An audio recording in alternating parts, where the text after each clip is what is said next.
সম্প্রতি ধর্মনগরের গৃহবধূ হত্যা মামলায় নতুন মোড়। অবশেষে গ্রেফতার শ্বশুর বীরেন্দ্র কুমার দাস ও শাশুড়ি প্রীতি দাস। জানা গেছে, ধর্মনগর প্রগতি রোডের ২৬ বর্ষীয় গৃহবধূ কাজলী দেবের মৃত্যুর ঘটনাকে কেন্দ্র করে রহস্য নতুন দিকে মোড় নিতে শুরু করেছে। গৃহবধূ কাজলী দেব শ্বশুর বাড়িতে নিজ গৃহে শাড়ি দিয়ে আত্মহত্যা করেছে বলে পরিবারের লোকজন তাকে ধর্মনগর জেলা হাসপাতালে নিয়ে যায়। চিকিৎসকরা পরীক্ষা করে কাজলীকে মৃত বলে ঘোষণা করেন। হাসপাতালে তখন কাজলীর স্বামী বিশ্ব দাস, দেবর বিপ্র দাস, শ্বশুর বীরেন্দ্র দাস এবং শাশুড়ি সকলেই উপস্থিত ছিলেন। খবর দেওয়া হয় ধর্মনগর নয়াপাড়া অটো স্ট্যান্ড স্থিত কাজলী দেবের বাবা মাকে। বাকরুদ্ধ কাজলী দেবের বাবা মা ওই দিন বিশেষ কিছু বলতে না পারলেও পরের দিন কাজলীর বাবা মা ধর্মনগর থানায় কাজলীর শ্বশুরবাড়ির লোকদের বিরুদ্ধে ষড়যন্ত্র করে হত্যা করেছেন বলে মামলা দায়ের করেন। কাজলীর বাবা মায়ের অভিযোগের ভিত্তিতে ধর্মনগর থানার পুলিশ সংশ্লিষ্ট ধারায় মামলা নিয়ে কাজলীর দেবর বিপ্র দাসকে গ্রেফতার করে। এদিকে কাজলীর শিক্ষক স্বামী বিশ্ব দাস অসুস্থ হয়ে পড়ায় সে কিছুদিন পুলিশি প্রহরায় ধর্মনগর জেলা হাসপাতালে চিকিৎসাধীন ছিলেন। শিক্ষক স্বামী বিশ্ব দাস হাসপাতাল থেকে ছাড়া পেয়ে বাড়িতে আসলে পুলিশ অভিযোগের ভিত্তিতে তাকে গ্রেফতার করে কোর্টে পাঠায়। এদিকে কাজলীর শ্বশুর বীরেন্দ্র দাস অবসরপ্রাপ্ত শিক্ষক হওয়ার বয়সের জন্য তাকে পুলিশ এখনো আটক করেনি। তবে কাজলীর শ্বশুর বীরেন্দ্র দাস জানিয়েছেন, বৃহস্পতিবার রাতে তার দুই ছেলে বিশ্ব দাস ও বিপ্র দাসের মধ্যে পারিবারিক ঘটনাকে কেন্দ্র করে কথা কাটাকাটি চলছিল। এই সময় শ্বশুর বীরেন্দ্র দাস কাজলীকে কিছু বাজে কথা বলেন, যার ফলে কাজলী গভীর রাতে সকলের অজান্তে অভিমান করে আত্মহত্যা করে নিজ গৃহে।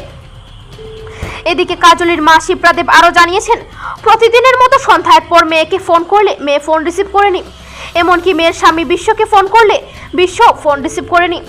আবার রাত ৮টা নাগাদ দ্বিতীয়বার তিনি ফোন করলে কাজলী কোনো উত্তর না দিয়ে মেসেজ পাঠিয়েছে সে খাওয়া দাওয়া সেরে ফোন করবে।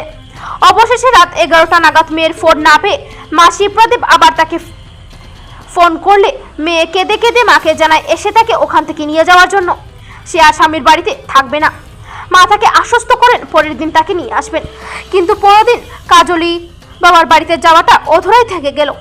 এখন সকলেই তাকিয়ে আছেন ঘটনার প্রকৃত রহস্য উদ্ঘাটিত হোক। যদি প্রকৃতই তাকে ষড়যন্ত্র করে হত্যা করা হয় তবে দোষীদের দৃষ্টান্তমূলক শাস্তি দাবি করছেন সকলে। এদিকে এই ঘটনা নিয়ে ধর্মনগর পুলিশ আধিকারিক দেবাশিস সাহা জানান, ঘটনাটি সিনিয়র অফিসার এবং ফরেন্সিক টিম দিয়ে তিনি তদন্ত করে দেখছেন প্রকৃত দোষী কে এবং কারা। যারা প্রকৃত দোষী তাদের বিরুদ্ধে আইনানুগ কঠোর ব্যবস্থা গ্রহণ করা হবে এবং দোষীদের যথার্থ শাস্তি দেওয়া হবে বলে তিনি আশা ব্যক্ত করেন। বিভিন্ন সামাজিক সংগঠন এবং রাজনৈতিক নেতারা কাজলী দেবের মৃত্যু রহস্য উদ্ঘাটন করতে আন্দোলন ছড়িয়ে দিয়েছিলেন।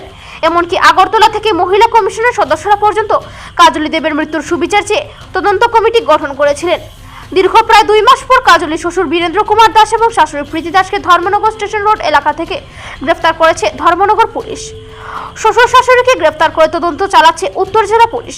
অতি অল্প বয়সের তরুণী গৃহবধূ মৃত্যুর অস্বাভাবিক মৃত্যুর কোনো মতেই মেনে নিতে পারছেন না ধর্মনগরের সাধারণ জনগণ।